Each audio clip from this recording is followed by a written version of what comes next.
Donc Taïsir Microfinance, c'est une société de microfinance aujourd'hui en Tunisie, première société agréée dans le cadre de la nouvelle loi, qui est née l'idée est née juste après la Révolution, donc après la publication de la loi sur la microfinance par le gouvernement de transition. Et donc ce sont des industriels, investisseurs tunisiens qui ont souhaité monter un nouveau projet, qui sont allés chercher un opérateur technique à l'étranger, l'Association pour le droit à l'initiative économique en France, spécialisée dans le microcrédit en France. Alors ça répondait d'une part à un besoin, une demande du gouvernement tunisien de l'époque, qui avait mis dans les priorités de la relance économique le développement du microcrédit, de la microfinance en Tunisie. Il y a eu un concours aussi de circonstances avec un appel d'offres de l'Union européenne qui a permis aussi l'arrivée de nouveaux opérateurs, dont Taïsir.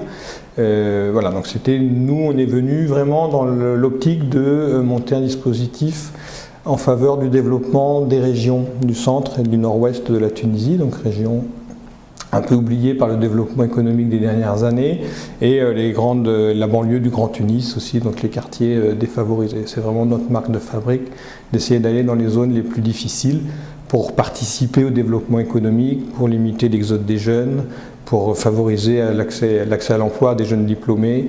C'est vraiment notre marque de fabrique. Alors c'est vrai que c'est un nom tunisien, bien entendu. On est vraiment là pour un moment donné, par rapport à un projet, par rapport à une idée, par rapport à un rêve d'un jeune ou d'une personne qui est en activité ou qui a un projet pour l'avenir. Voilà, comment on peut l'aider. Alors il y a l'aspect financier qui est important, mais il y a aussi, ce qui est très très important, tout l'aspect accompagnement, formation, coaching, que ce soit avant et après le financement. Et voilà, c'est pour ça qu'on a nous une offre de microfinance intégrée, ce qu'on appelle, c'est-à-dire qu'il y a une partie financière et une partie accompagnement, formation, qui est très très importante. Les deux se consolidant l'un et l'autre. Ici, on est parti sur 3 cibles prioritaires. La première, c'est dans les zones rurales, l'agriculture et l'élevage notamment, avec un projet que l'on a monté depuis le départ avec Délices Danone sur la filière lait. Donc c'est une intervention auprès d'un public de petits éleveurs tunisiens, et autour de ça, bien sûr, d'intervenir dans toutes les communautés, les petites activités commerciales, artisanales en zone rurale. Et c'est en gros 50% de notre activité est basée en zone rurale, ce qui explique nos implantations au Kef, à Siliana, à Beni Khaled dans le Cap Bon. Voilà, donc on est vraiment sur cet axe rural. Et là, vous financez quoi? Vous financez alors, on peut financer l'achat de génisses, on peut financer du matériel d'élevage, on peut financer, au-delà de l'élevage laitier aussi, tout ce qui tourne autour du mouton, du miel, enfin toutes les activités qu'on peut trouver en zone rurale, avec une approche un peu novatrice aussi, ce qu'on appelle une approche filière, c'est-à-dire qu'on intervient sur le financement des petits producteurs, on intervient sur la chaîne du froid, on intervient au niveau des centres de collecte aussi pour faciliter la collecte, et on est une garantie de commercialisation des produits, puisqu'on a Délices Danone en bout de chaîne qui assure la commercialisation des produits. Donc on a vraiment cette réflexion d'intervenir en filière, parce qu'en Tunisie il y a une difficulté, c'est que souvent il manque un maillon, c'est-à-dire on arrive à produire mais on n'arrive pas à transporter, on n'arrive pas à commercialiser, etc. Donc si on ne garantit pas cette chaîne de production, toute la chaîne de valeur, on peut financer de la production, mais si on n'arrive pas à la vendre, ça ne sert à rien. Donc on a vraiment une approche où on essaie de travailler évidemment avec des partenaires, parce qu'on n'est pas là pour tout faire tout seul, sur cette approche filière. La deuxième cible importante, en tout cas qualitativement, même si en termes de nombre ce n'est pas la principale, c'est les jeunes diplômés créateurs d'entreprises. Donc on vient de lancer là au début décembre un dispositif qui s'appelle Afkar Shebeb, qui consiste à un processus d'accompagnement de l'idée au financement, au suivi des activités une fois qu'elles ont démarré. Donc il y a un processus de formation de 3 à 4 semaines au départ sur le business plan, sur l'étude de marché, sur la validation du projet, de l'idée, le financement. Et si tout va bien, ensuite il y a un accompagnement, coaching individuel, des formations complémentaires, et on peut même accompagner financièrement le développement des entreprises. Donc là c'est sur une cible plutôt moins de 35 ans, jeunes diplômés au chômage. Et la troisième cible plus classique de la microfinance, ce sont toutes les petites activités, formelles, informelles, petits commerçants, petits métiers, artisans, prestataires de services, qui ont des besoins de développement, qui ont des besoins de trésorerie, qu'on soutient, qu'on sélectionne évidemment, mais qu'on peut soutenir dans leur développement, dans le maintien de leur activité. Voilà, toujours pareil avec une partie financement, une partie accompagnement sur l'éducation financière, sur le développement de l'activité. Chez nous, il y a plusieurs niveaux. Au niveau je dirais le partenaire, c'est pas institutionnel, mais ceux qui ont constitué la société, qui nous font confiance depuis 2 ans, malgré toutes les difficultés qu'on a pu rencontrer, c'est notre conseil d'administration. Sachant qu'on a 2 structures, donc on a 2 conseils, mais je vais essayer d'être assez exhaustif. Donc au niveau de Taïsir Microfinance, qui est donc la société qui fait les microcrédits, qui gère toute la partie financière. Donc nous avons Tarak Sherif, donc, qui est président de la société. Nous avons la société La 7 Tunisie, qui est donc une société de bâtiments travaux publics. Nous avons 4 banques de la place, qui sont la Banque de Tunisie, Amen Bank, BTK et l'UBCI, la Comar, Tunisie Leasing. Donc ça, ce sont pour les Tunisiens. Et on a 2 actionnaires français qui sont l'ADI, donc l'association promotrice du projet au départ, et le Crédit Coopératif, qui est une banque spécialisée dans l'économie sociale. Donc on a un capital à 80% tunisien et c'est la structure qui restera. On est vraiment une institution à vocation tunisienne. Sur l'association Taïsir Conseil, qui donc s'occupe de la partie accompagnement, le président de l'association, c'est M. Abderrazak Zouari, ex-ministre du Développement Régional. Et on a dans le conseil d'administration M. Tahar Ben Lagdar, qui est donc président de l'école Esprit, et M. Hadji de Ernst & Young. Voilà. Et donc on a vraiment essayé de regrouper autour de nous et de ce projet-là, voilà, des gens qui avaient un apport par rapport à leur position, leur profession, et vraiment un intérêt autour du développement régional, autour du développement de l'emploi des jeunes.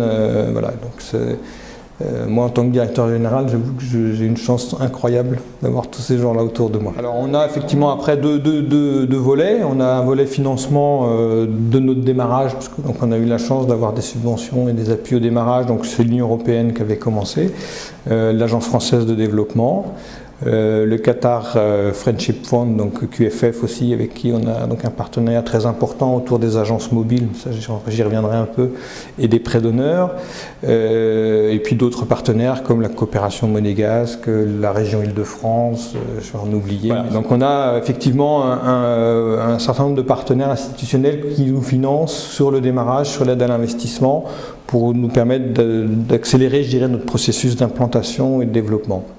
Et à côté de ça, on a toute la partie refinancement de la partie crédit qui est très importante. On sait qu'en Tunisie, la liquidité est quand même assez tendue. Voilà, donc on a nos 4 banques effectivement actionnaires qui nous soutiennent, donc ça on les remercie et c'est évidemment important. On vient de signer une convention avec la Banque européenne d'investissement, donc sur un prêt subordonné de 1 million d'euros, donc qui est très important pour nous, et on est en contact avec un certain nombre d'autres organismes comme TAEF, c'est Tunisian American Entrepreneur Fund, et puis la Banque mondiale. Enfin voilà, donc on essaye de développer un certain nombre de réseaux de refinanceurs pour financer notre activité de crédit. Ça va bien dans les 2 sens, sachant qu'on a nous vraiment pris dès le départ une optique d'aller vers les gens le plus vite, vers nos clients, vers nos prospects le plus possible, et d'utiliser au maximum les nouvelles technologies. Donc on a démarré en ouvrant quand même 4 agences physiques avec des vrais locaux, donc une à Ibn Khaldoun où il y a notre siège social en face du magasin général, c'est facile à trouver, une à Beni Khaled sur le Cap Bon, une au Kef, une à Filiana. Et on a prévu d'ouvrir 13 agences en 4 ans, voilà, sur tous les gouvernorats du centre et du nord-ouest de la Tunisie et sur le Grand Tunis. Parallèlement à ça, donc on a lancé il y a 2 mois des agences mobiles. Donc ce sont des véhicules utilitaires équipés comme des petites agences qui nous permettent, soit dans les zones rurales, d'aller dans les délégations rurales et d'avoir une présence récurrente hebdomadaire dans les souks ou sur les places de village ou dans les quartiers de Tunis.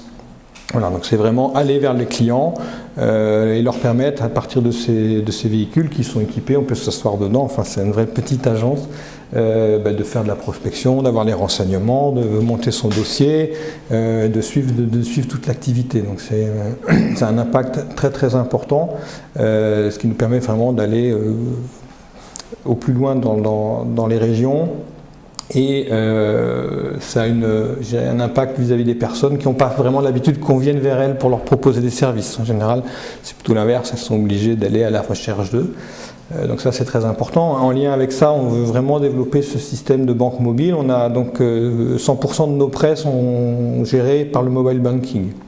Donc on est la seule institution, en Tunisie c'est sûr, et je pense que dans les pays arabes, Maghreb, voire au-delà, à ne pas gérer de cash dans l'institution.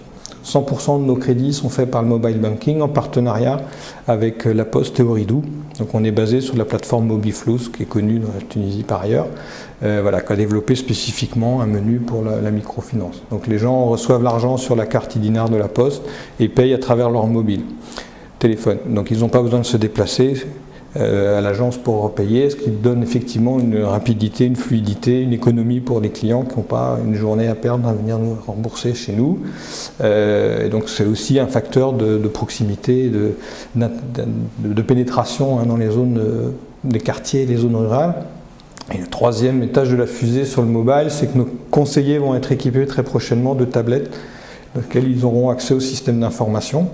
Donc ils pourront réaliser 80% des opérations, quel que soit leur lieu, en Tunisie, avec les connexions téléphoniques. Donc c'est vraiment l'outil qui va nous permettre d'étendre notre réseau.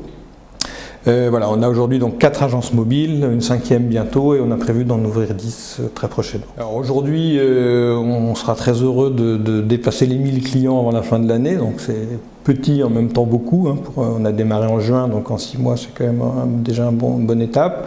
Je dirais qu'en 4 ans on vise 50 000 clients. Voilà, donc ça vous donne une perspective après de croissance. Bon, après c'est vrai que c'est ambitieux par rapport à la structure, c'est peu par rapport au marché, par rapport à la demande.